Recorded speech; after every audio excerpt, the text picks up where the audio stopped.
వాడి తయారు చేసిరేమో అని చెప్పి అనిపించింది అధ్యక్ష. ఒక ఇద్దరు మిత్రులతో ప్రస్తావిస్తే కూడా వాళ్ళు కూడా అదే అనుమానం వ్యక్తం చేశారు. వాస్తవానికి అధ్యక్ష, ఒక రాష్ట్ర ప్రభుత్వం బడ్జెట్ ప్రవేశపెట్టే ముందు ఉభయ సభల్ని ఉద్దేశించి గవర్నర్ గారు చేసే ప్రసంగం ఏదైతే ఉందో ఆ ప్రసంగం ఎంత గొప్పగా ఉండాలి, ఎంత వాస్తవాలతో కూడుకొని ఉండాలి,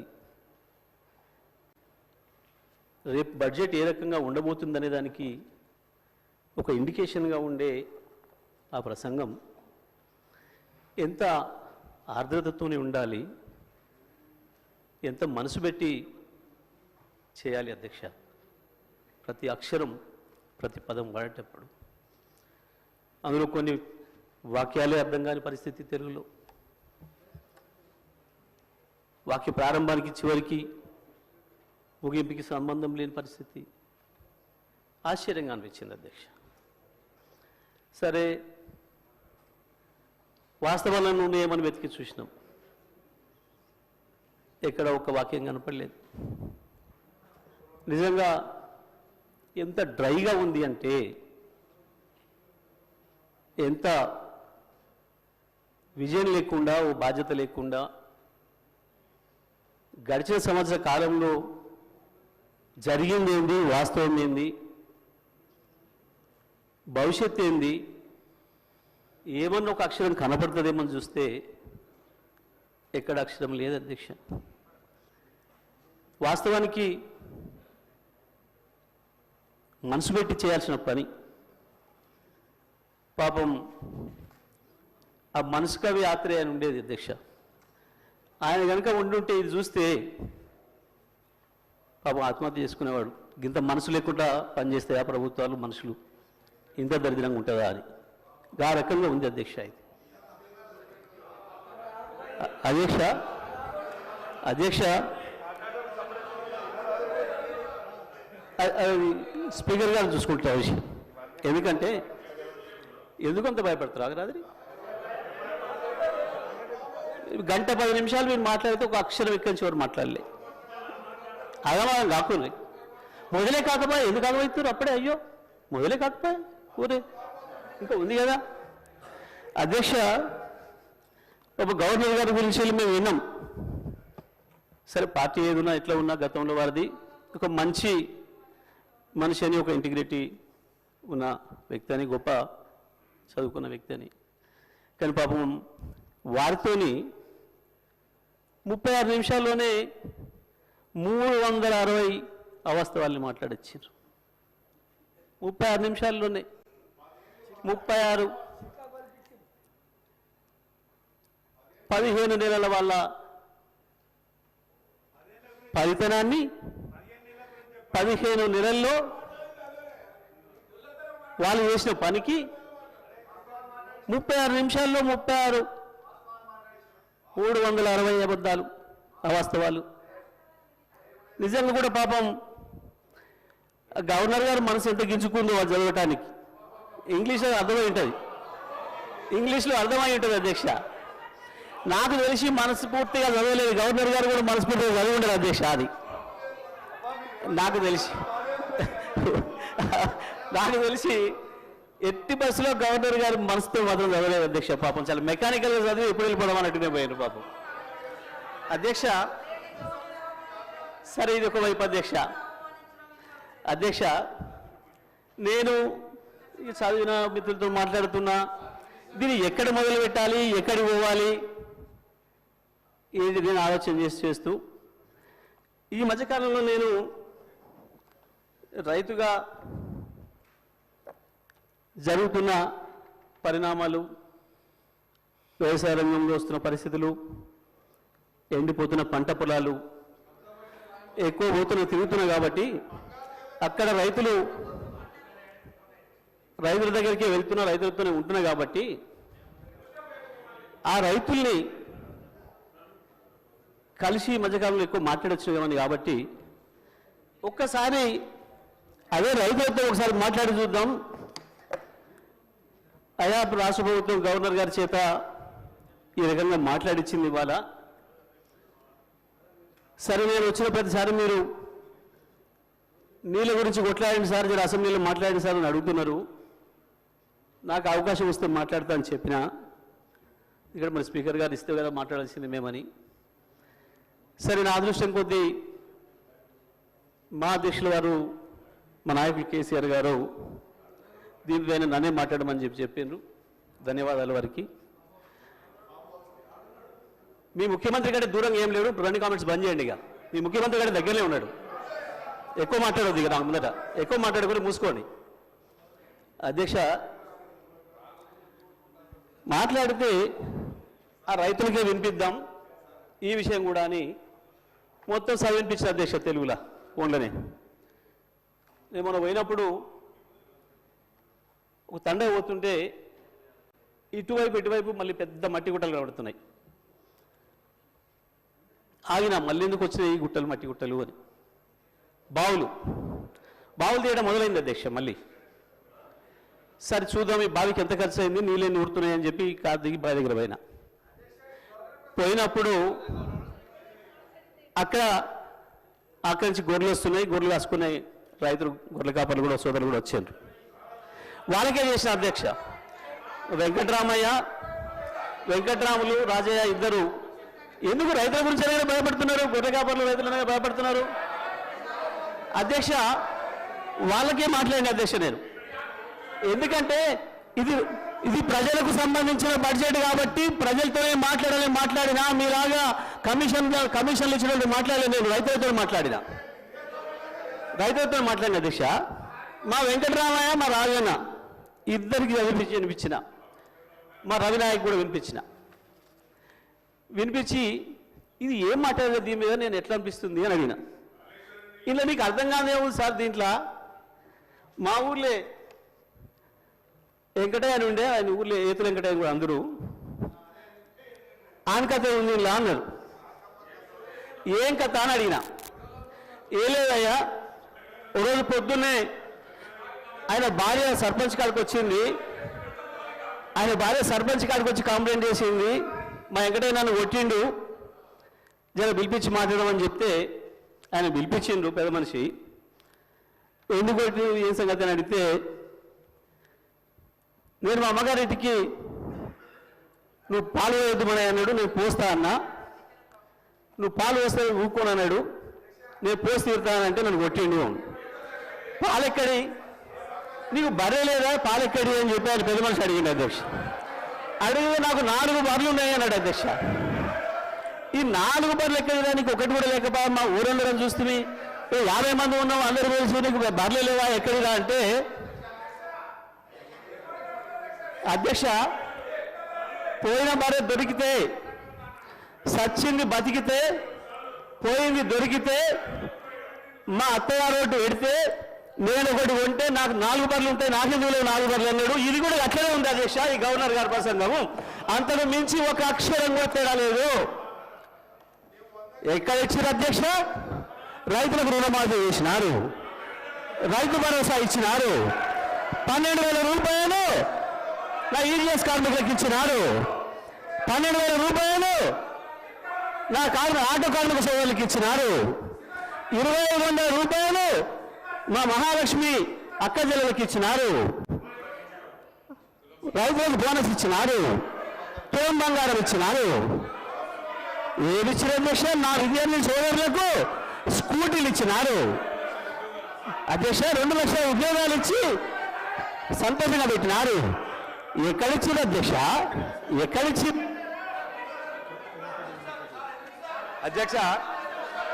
అధ్యక్ష పచ్చ కామర్ల వారికి దేశమంతా పచ్చగా అన్నట్టు ఎన్ని సంక్షేమ కార్యక్రమాలు అమలవుతుంటే గవర్నర్ గారి ప్రసంగంలో అన్ని అచ్చు గుద్దినట్టు చెబితే వాళ్ళకి అర్థం కాకపోతే ఎట్లా అధ్యక్ష? ఆ స్కూల్లో చదువుతూ అట్టే ఉంటుంది అధ్యక్ష. ఈ రోజు ఆ స్కూల్లో చదువుకుంటే అట్టే ఉంటుంది అధ్యక్ష అంటున్నా. ఈ రోజు 21,000 కోట్ల రూపాయలు రైతులు రుణమాఫీ చేస్తే వాళ్ళ కళ్ళ కనిపించకపోతే ఎట్లా అధ్యక్ష? ఈ రోజు ఆడ తల్లులు 149 కోట్ల ప్రయాణం చేస్తే వాళ్ళకి కనిపించకపోతే ఎట్లా అధ్యక్ష? గృహజ్యోతి అధ్యక్ష 200 యూనిట్లు జగదీశ్వర్ రెడ్డి గారు ఊర్లో వెళ్ళాం అధ్యక్ష. పల్లెటూర్లలో 95% గృహజ్యోతి అమలవుతుంది అధ్యక్ష. 200 యూనిట్లు మహాలక్ష్మి స్కీము 21,000 కోట్ల అధ్యక్ష. మొన్న మా బట్టి విక్రమార్క గారు అంతర్జాతీయ మహిళా దినోత్సవం చెప్పిండు. ఎన్ని కార్యక్రమాలు అమలవుతుంటే ఏదో 4 బర్రెల కథ చెప్పుకుంటూ పోతే ఇంకా ఇంకా మేమే ఉన్నామని చెప్పనుకుంటే ఎట్లా అధ్యక్ష? ఈరోజు వాళ్ళు ఊహా లోకంలో ఉన్నారు అధ్యక్ష. ఇంకా వాళ్ళు ఊహా లోకంలో ఉన్నారు. ఇంతకు చెప్పినట్టుగా ఊహా లోకంలో ఉన్నారు అధ్యక్ష. ఈ రోజు ఈ 15 మాసాల్లో ఈ ప్రభుత్వం అనేక చక్కటి సంక్షేమ కార్యక్రమాలను అమలు చేస్తున్నాం, ముందుకు పోతున్నాం. అదే గవర్నర్ గారి ప్రసంగంలో ఉంది అధ్యక్ష. గవర్నర్ గారికి గౌరవీయం చెప్పని కోరుతున్నాం అధ్యక్ష. ఈ సందర్భంగా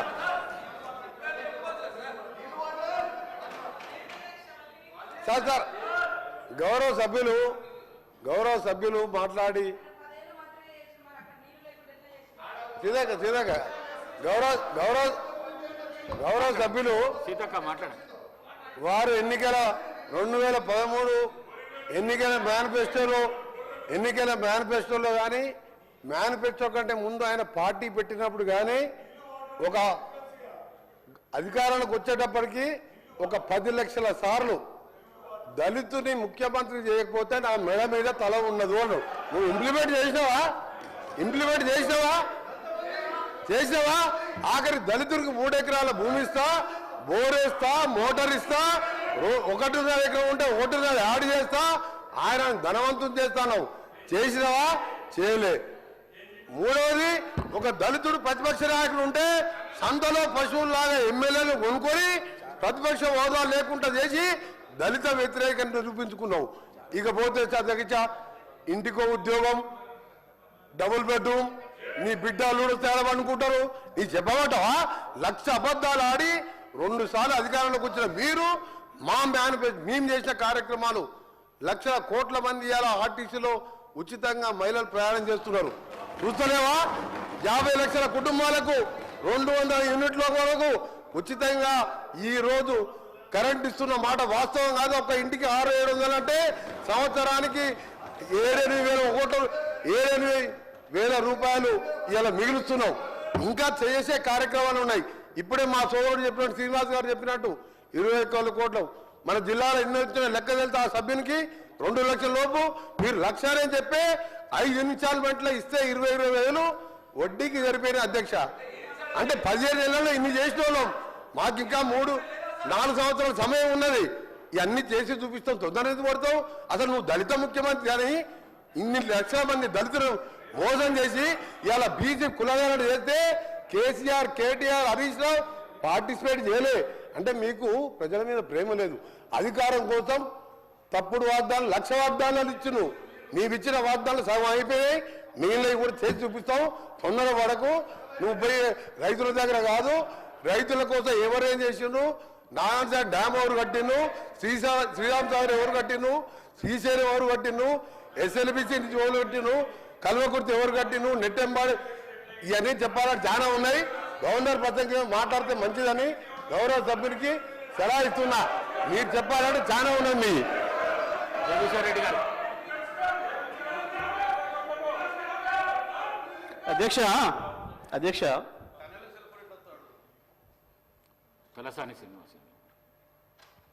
అధ్యక్ష, మీ ద్వారా లెజిస్లేటివ్ అఫైర్స్ మినిస్టర్ గారు, డిప్యూటీ సీఎం గారిని రిక్వెస్ట్ చేస్తున్నా అధ్యక్ష. అంటే సభ సాంప్రదాయాల ప్రకారం నడవాలా? ఇప్పుడు మీ సభ్యులు మాట్లాడారు, మీ సభ్యులు ఇప్పుడు మీ 2 సభ్యులు మాట్లాడారు అధ్యక్ష. గవర్నర్ గారి అడ్రస్ మీద ఈరోజు సెషన్ అంతా నడవాలి అని మీరు అవకాశం ఇచ్చారు అధ్యక్ష. ఇట్లా ఇంటర్వ్యూన్ అయ్యి మీరు ఏదైనా చెప్పాలనుకుంటే లాస్ట్లో చెప్పండి. అంతేగాని మీరు మధ్యలో ఇట్లా డిస్టర్బెన్స్ చేసి తూకిత్తా మైకిత్తా అనుకుంటా పోతామంటే మరి సభ నడుస్తుందా? మీరు ఆలోచన చేయాలి. ఎందుకంటే ఈరోజు సభ మర్యాదలని అధికార పక్షమే కాపాడలేకపోతే ఇంకెవరు కాపాడుతారు అధ్యక్ష? దయచేసి మీరు కూడా మా రిస్కులోకి రావాల్సినటువంటి అవసరం ఉంది అధ్యక్ష. వాళ్ళు చేతులు ఎవరు లేపంగానే వాళ్ళకి అవకాశాలు ఇస్తే ఏం జరిగింది 10 ఏళ్లల్లో, ఇప్పుడు ఏం జరుగుతుంది? ఓకే, మాట్లాడతారు. జగదీష్ రెడ్డి గారు మాట్లాడుతున్నారు. వారికి అవకాశం వారు కంప్లీట్ అయిన తర్వాత మీరు మాట్లాడితే మాట్లాడుకోండి. అంతేగాని మధ్యలో డిస్టర్బెన్స్ చేసుకుంటా మీరు రాసుకొని వారు ఏమి మాట్లాడినో దాంట్లో మీరు రిప్లైలు ఇవ్వండి. అట్లా కాకుండా ప్రతిసారి మధ్యలో అంటే సభ నడవదు అధ్యక్ష. ఎందుకంటే మళ్ళీ వాళ్ళు మాట్లాడతారు, మళ్ళీ మేము మాట్లాడతామంటాము, మళ్ళీ మిగిలిన సభ్యులు మాట్లాడతామంటే అనవసరంగా సభ నడవదు అధ్యక్ష. దయచేసి సభ మర్యాదల ప్రకారం నడవాలనుకున్నప్పుడు మీరు తప్పకుండా మీరిద్దరు మాట్లాడినరు, మేమేమన్నా అన్నామా, మేమేమన్నా అవకాశం అడిగినామా, వాళ్ళు చెప్పిండ్రు.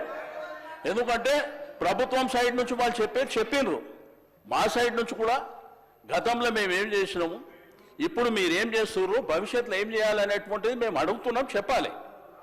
అంతేగాని మీరు ప్రతిసారి మధ్యలో 2 నిమిషాలకు 3 నిమిషాలకు ఆయన స్టార్టే చేయకముందు ఆయన ఇంకా ఒక 2-3 నిమిషాలు మాట్లాడకముందే మీరు ఇద్దరిద్దరు మాట్లాడి ఇట్లా బుల్డోజ్ చేస్తాము, మాకు అధికారం ఉన్నది, మాకు మందబలం ఉన్నది కాబట్టి మేము చేస్తామంటే మీ ఇష్టం అధ్యక్ష. అది మేము కూడా ఏం చేసేది లేదు. ఎందుకంటే మీరు ఇదే విధంగా జరిగితే మమ్మల్ని రమ్మంటారా రావద్దంటారా మీరే చెప్పాలి.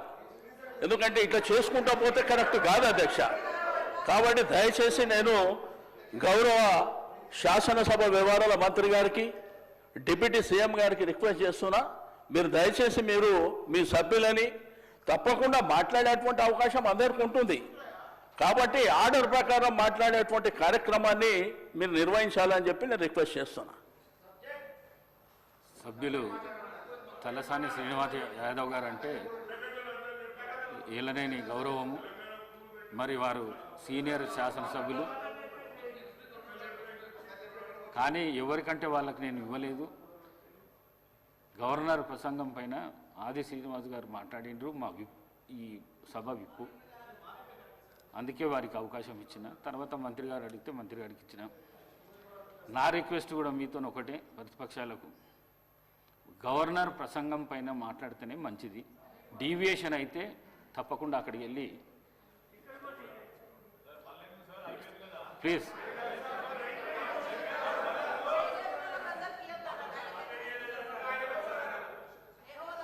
ఇప్పుడు మీరే చెప్పారు అధ్యక్ష, గవర్నర్ గారి అడ్రస్ మీదనే మాట్లాడాలని మీరు చెప్పారు. ఇద్దరు సభ్యులు అవే మాట్లాడిరా అధ్యక్ష? అవే మాట్లాడిరా?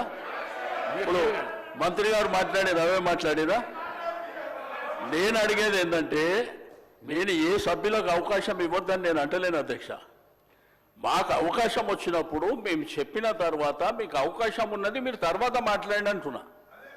మధ్యలో వాళ్ళు మాట్లాడి మేము మాట్లాడి అనవసరంగా సభాసాయం వృధా అవుతుంది అధ్యక్ష. అది పద్ధతి కూడా కాదు. కాబట్టి దయచేసి నా రిక్వెస్ట్ అలా సభ్యుని చెప్పనివ్వండి.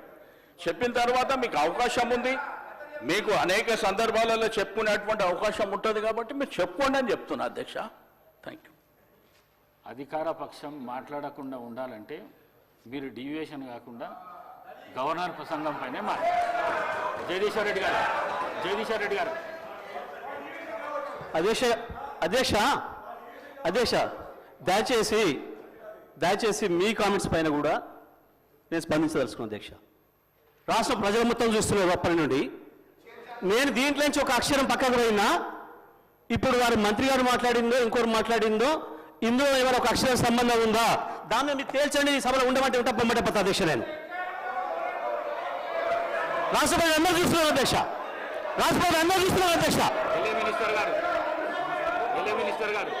అధ్యక్ష, వారు గతంలో మంత్రిగా చేసిన వారు, అనుభవం ఉన్న వ్యక్తి జగదీశ్వర్ రెడ్డి గారు.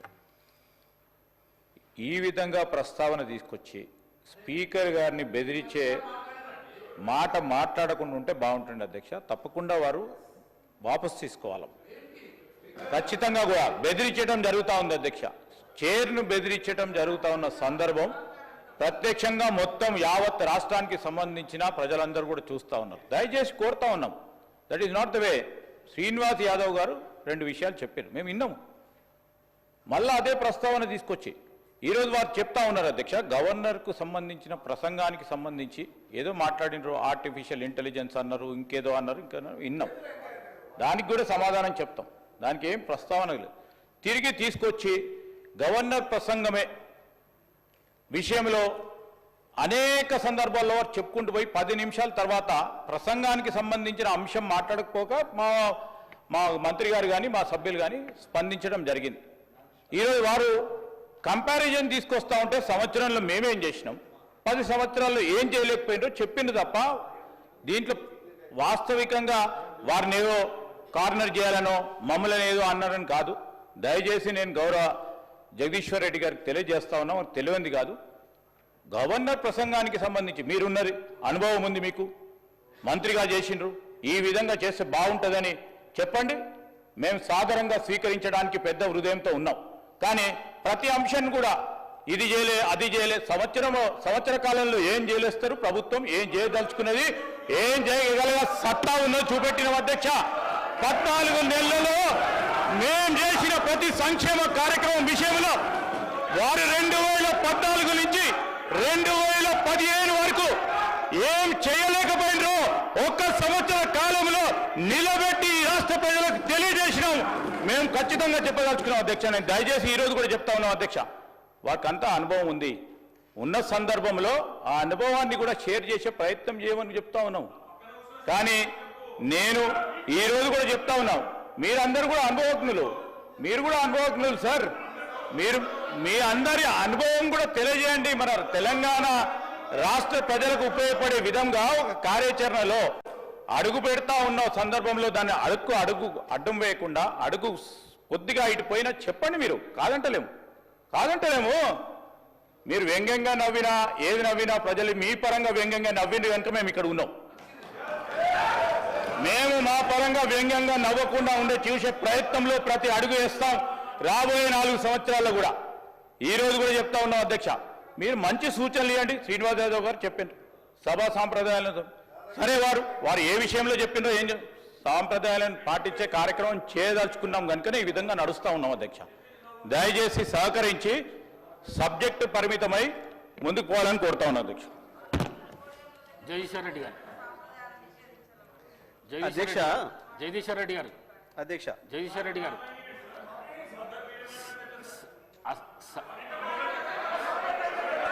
జగదీశ్వర్ రెడ్డి గారు జగదీశ్వర్ రెడ్డి గారు సార్ చెప్పండి. అసహనానికి గురి కాకండి. మేమా? మీరే రాష్ట్రపతిని చూస్తున్నారు, రాష్ట్రపతిని చూస్తున్నారు అధ్యక్ష, రాష్ట్రపతిని చూస్తున్నారు. అధ్యక్ష అధ్యక్ష రాష్ట్ర ప్రజలందరూ చూస్తున్నారు. జగదీశ్వర్ రెడ్డి గారు ప్లీజ్, జగదీశ్వర్ రెడ్డి గారు ప్లీజ్, జగదీశ్వర్ రెడ్డి గారు ప్లీజ్ 1 మినిట్. అసహనానికి గురి కాకండి, సహనంతో మాట్లాడండి, సభా సాంప్రదాయాలను కాపాడండి. మీరు సీనియర్ శాసనసభ్యులు, మంత్రి పదవి కూడా చేశారు మీరు 10 సంవత్సరాలు. మీరు ఈ విధంగా మాట్లాడడము, సభను సాంప్రదాయాలను తప్పుదోవ పట్టించడం మంచిది కాదు. ప్లీజ్ మాట్లాడండి. అధ్యక్ష ఏ సభా సంప్రదాయానికి నేను విరుద్ధంగా మాట్లాడినా మీరు చెప్తే తర్వాత మాట్లాడతాను అధ్యక్ష. నా విషయంలోనే నన్ను ప్రశ్నించడమే సభా సాంప్రదాయాలకు విరుద్ధము. అసలే కాదు అధ్యక్ష. నన్ను ప్రశ్నించడం ఈ సభ మన అందరిది. ఈ సభ మా అందరికి సమానమైన హక్కులు ఉన్నాయి. మా అందరి తరఫున మీరు పెద్ద మనిషి మాత్రమే ఆడ కూర్చున్నారు తప్ప ఈ సభ మీ సొంతం కూడా కాదు. ఈ విషయం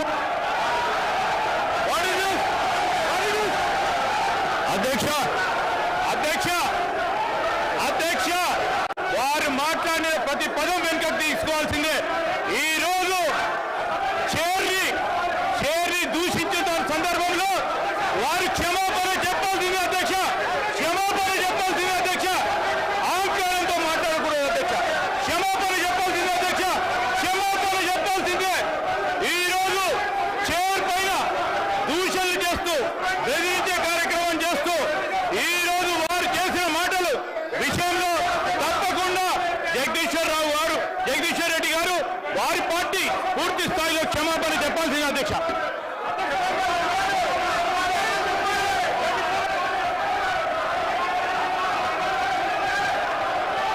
స్పీకర్ సార్,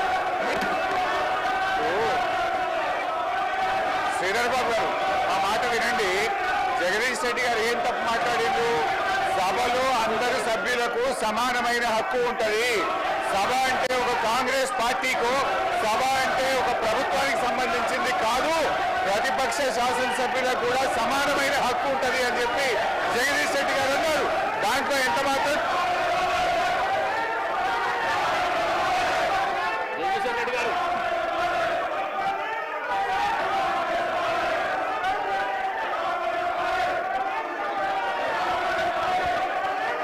అధ్యక్ష మీరు వాళ్ళని కూర్చోబెట్టి నాకు మైక్ ఇస్తే మాట్లాడతారు అధ్యక్ష.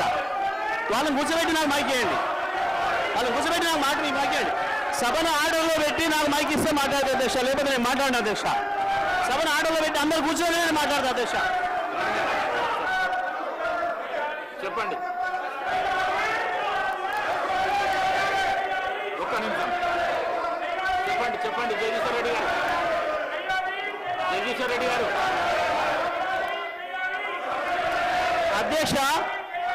అధ్యక్షుల వారి బాధ్యత సభను ఆర్డర్లో పెట్టడము. సభ ఆర్డర్లో ఉంటేనే అందరూ కూర్చుంటేనే ఒక సభ్యుడు మాట్లాడాలి.